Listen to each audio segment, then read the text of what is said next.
तो दोस्तों कैसे हैं आप लोग? ठीक हैं दोस्तों। आज ये जो वीडियो है ना, ये वीडियो अगर आप लोग देख लेंगे तो सऊदी अरब देखने का नज़रिया आपका बदल जाएगा।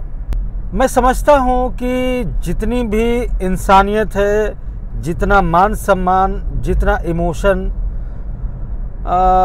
इंडिया के अलावा किसी और कंट्री में देखना बहुत मुश्किल है। वो क्यों मैं कह रहा हूँ, आप लोग बहुत ध्यान से देखिएगा और समझिएगा इस चीज़ को। आज मैं निकला रूम से, आईडी मेरी चालू हुई, रूम से निकला तो एक जगह रूम के बगल से ही ऑर्डर आ गया। लगभग 22-23 किलोमीटर का ऑर्डर था। तो पहले तो आप सुनिए ऑर्डर आया क्या। ठीक है, तो ऑर्डर आया पंडा का। पंडा एक मॉल है, जैसे इंडिया में लुलु मॉल खुला है ना, तो उससे थोड़ा बड़ा पंडा मॉल है। सेम वही मान के चलो, बस कंपनी दूसरी है और बहुत पुरानी कंपनी है। तो मैं गया ऑर्डर पिकअप करने के लिए। तो एक ऑर्डर आया था, तो वहाँ पर जब मैं गया कैशियर के पास जहाँ से पिकअप करना होता है, तो वहाँ पे देखा कि थोड़ा डिले था ऑर्डर, लगभग 20-25 मिनट लेट हो गया। तो वेट कर रहा हूँ, वो अपना प्रिपेयर कर रहा है ऑर्डर। तो होता क्या है कि जैसे आप सुपर मार्केट का जो भी सामान है, पंडा में सुपर मार्केट है, ठीक है, तो सुपर मार्केट का जो भी सामान आपको लेना है, तो ये लोग क्या करते हैं, अब अगर स्टेशन में वो फैसिलिटी दे दिया है कि आप ऑर्डर कर दो, जो भी चार्जेस वगैरह लगते हैं वही दे करके आपके दरवाजे पे डिलीवरी वाला ला करके दे देगा।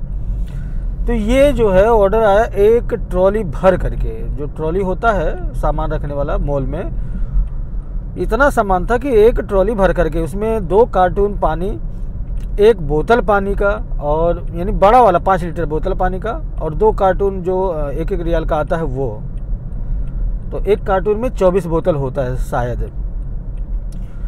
तो इतना पानी और बाकी आलू प्याज ये सारा सामान सब, यानी एक ट्रॉली भर करके था। तो मैं वेट कर रहा था, तो वो रेडी हो गया। तो जैसे ही सोचा कि अब पिकअप करूं, मैंने सोचा कि अब इसको जो है गाड़ी के पास ले चलता हूं, उसके बाद पिकअप करता हूं। तो जैसे ही वही मॉल में ही था, तो जैसे ही सोचा कि अब चलते हैं गाड़ी के पास, तुरंत वही का दूसरा ऑर्डर आ गया, यानी पंडा का ही दूसरा ऑर्डर आ गया साथ में ही। तो मैंने कहा चलो इसको भी ले लेते हैं। तो 10 मिनट रुका, उसको भी जब वो ऑर्डर आया, यानी 2 ट्रॉली भर करके हो गया। उसमें भी 1 कार्टून पानी, बाकी सारा सामान, आलू प्याज जो भी है, टमाटर वगैरह, ये सारा सामान जो है था। अब हमने क्या किया कि एक ट्राली डिग्गी में भरा, एक ट्राली ला करके, हालांकि उससे हमने कहा कि यार 2 ट्राली है, अकेले में ले नहीं जा पाऊंगा, तो एक आदमी को भेज दो, वो थोड़ा हेल्प कर दे, पहुंचा दे गाड़ी तक। तो अच्छा आदमी था, तो उसने बोला ठीक है। तो वो एक आदमी ले आया पहुंचाने के लिए। अच्छा, यहीं पे हम एक बात और बता देना चाहते हैं। जो लोग काम करते हैं वो लोग तो जानते हैं, फेस कर रहे हैं, और जो नए हैं उन लोगों के लिए बहुत ज़रूरी है। भाई साहब, जब आप किसी मॉल में, अगर पंडा मॉल में है, ठीक है, तो पंडा एक जगह अकेले होता है, यानी जैसे सुपर मार्केट जो है पंडा, वो केवल पंडा ही होता है, एक अकेले जगह होता, खुला होता है, तो कोई प्रॉब्लम नहीं। लेकिन अगर मॉल के अंदर, किसी मॉल के अंदर है पंडा, तो फिर प्रॉब्लम होती है। तो 5-7 गेट होते हैं। अगर आप किसी गेट पे जाओगे तो वहाँ जो सिक्योरिटी वाला बोलेगा आप फला गेट पे जाओ, वहाँ से अंदर हो। तो ये ऐसा मसला होता है। तो इस तरह आपको खुद से पूछ करके खोजना पड़ेगा। ये चीज़ आप पहले दिमाग में रख लीजिए। अब बात करते हैं, वहाँ से हमने फिर एक ट्राली जो है पीछे रखा गाड़ी में, एक ट्राली बीच में वाली सीट पे रखा, उसके बाद चल दिया ऑर्डर देने के लिए। अब हम लगभग 12-13 किलोमीटर बाद जो है वहाँ से जाना था पहला ऑर्डर देने के लिए। वहाँ गए भाई साहब, तो वो बोल रही है कि 3री मंजिल पे 13 नंबर अपार्टमेंट है। हमने कहा चलो भाई कोई बात नहीं। उसके बाद गए तो देखे लिफ्ट ही नहीं, बिना लिफ्ट का 3री मंजिल और एक ट्राली भर के सामान पहुँचाना। भाई साहब, जो क्या ही बताएं, जो काम कभी हम नहीं किए, अधिकतर लोग जो काम इंडिया में नहीं किए हैं, यहाँ आने के बाद जब वो करना पड़ता है ना, तो हालत ख़राब हो जाता है, रुलाई आ जाती है। लेकिन क्या करें, परिवार है, देखना है। पैसे कमाना है तो ये सब आम हो जाता है। जब आदमी को जुनून आ जाता है पैसे कमाने का तो फिर आम हो जाता है, क्योंकि यहाँ इज्जत बेइज्जत मान सम्मान कोई मतलब तो है नहीं। यहाँ तुमको काम करना है और पैसा तभी मिलेगा। हालांकि हमने फ़ोन किया, हमने उससे कहा कि तीसरी मंजिल पे आना है, तुम्हारे घर में लिफ्ट नहीं है, इतना सारा सामान है, हम कैसे लेकर के आएंगे। तो क्या बोल रही है, मैं पागल हूँ जो हंगर स्टेशन में ऑर्डर किया था, इसीलिए तो ऑर्डर किया। मेरे पास घर में खुद आदमी कोई नहीं है, तुम पहुँचाओ। मैंने कहा ठीक है चलो। लगभग 10 मिनट लगा, 2 चक्कर 3 चक्कर में पहुँचाया। क्या करूँ भाई, पहुँचाया। उसके बाद फिर जब लास्ट पानी ले जाना था लास्ट में, तो एक तो छोटा कार्टून था लेकिन एक बड़ा कार्टून था, उसको भाई साहब जब ले गया ना तो एकदम मूर्छा आने लगी। पहुंचाया। तो इन लोगों में इतनी भी इंसानियत नहीं है, मैं सभी को नहीं बोला हूँ लेकिन 80% मान के चलो, 80% लोगों में इतनी भी इंसानियत नहीं है। हालांकि रमज़ान चल रहा है, सोचना चाहिए।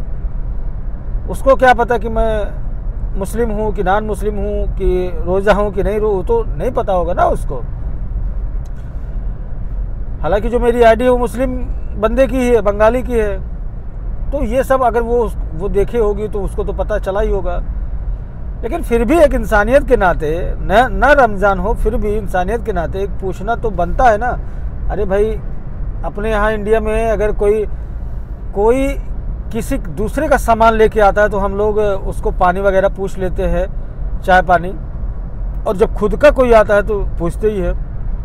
लेकिन ये लोग कुछ भी नहीं पूछते, बस बोल देंगे खलास, यानी सारा सामान हो गया, तो बोल दोगे हाँ, तो वो इतना ही बोलेंगे शुक्रन, बस, बाकी कोई मतलब नहीं।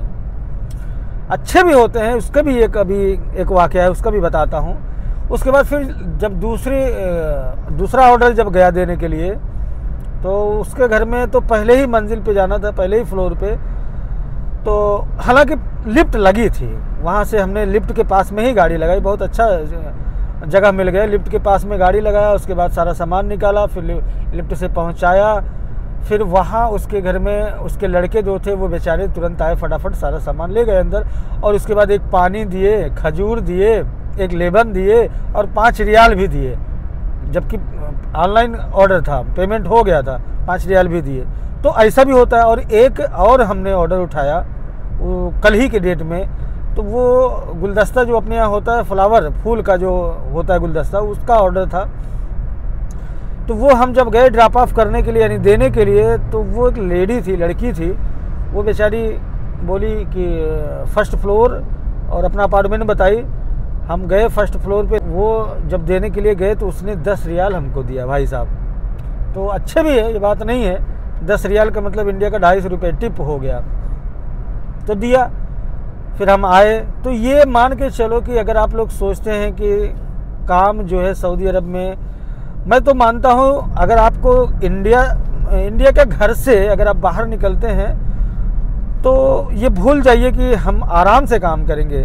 आराम का काम भी कभी कभी मेहनत का हो जाता है, क्योंकि हम समझते थे कि सऊदी अरब में या कहीं भी सबसे आराम का काम ड्राइविंग ही है। और मानो तो है, हाउस ड्राइवर में कभी कभी होता था, लेकिन कभी कभी उसमें भी अब सिलेंडर भराना हुआ या सामान लाना हुआ तो जाना पड़ता था, तो वो मेहनत तो करना ही पड़ता था उतना।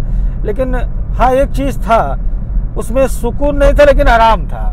सुकून और आराम में आप लोग समझ जाइए, आराम का मतलब जो है काम तो था ही लेकिन आराम था, लेकिन सुकून तो नहीं था उसमें। इसमें थोड़ा ये टेंशन, जब आदमी के दिमाग में ये टेंशन रहता है मेरा काम कभी भी आ सकता है, तो आदमी थोड़ा चिड़चिड़ा हो जाता है, टेंशन हो जाता है। लेकिन जब ये दिमाग में रहता है कि हाँ चलो हम जितना काम करेंगे उतना हमको पेमेंट मिलेगा, तो फिर टेंशन नहीं होता है, फिर आदमी काम करता है। तो हंगर स्टेशन में ऐसा ही है कि आपको ये टेंशन रहेगा कि हम जितना काम करेंगे उतना हमको पेमेंट मिलेगा, तो इसलिए आप आराम से काम करते हुए जाएंगे। तो ये रही बात, थोड़ा सा अपने काम के बारे में हमने बता दिया। तो और अगली वीडियो हम बना करके रखें, उसको अपलोड करना है कि हंगर स्टेशन में कुछ क्राइटेरिया ऐसी हैं जिसको आपको फॉलो करना है। बहुत बारीकी से हम उसमें बात किए हैं, उसको हम अगली वीडियो में डालेंगे। आप लोग अच्छे से देखिएगा, ज़रूर देखिएगा, क्योंकि आप हर चीज़ के बारे में नॉलेज होना बहुत ज़रूरी है। अगर नॉलेज नहीं रहेगा तो फिर आप कोई भी काम करेंगे उसमें सफल नहीं होंगे। तो मिलते हैं कल की वीडियो में, तब तक के लिए बाय, टेक केयर।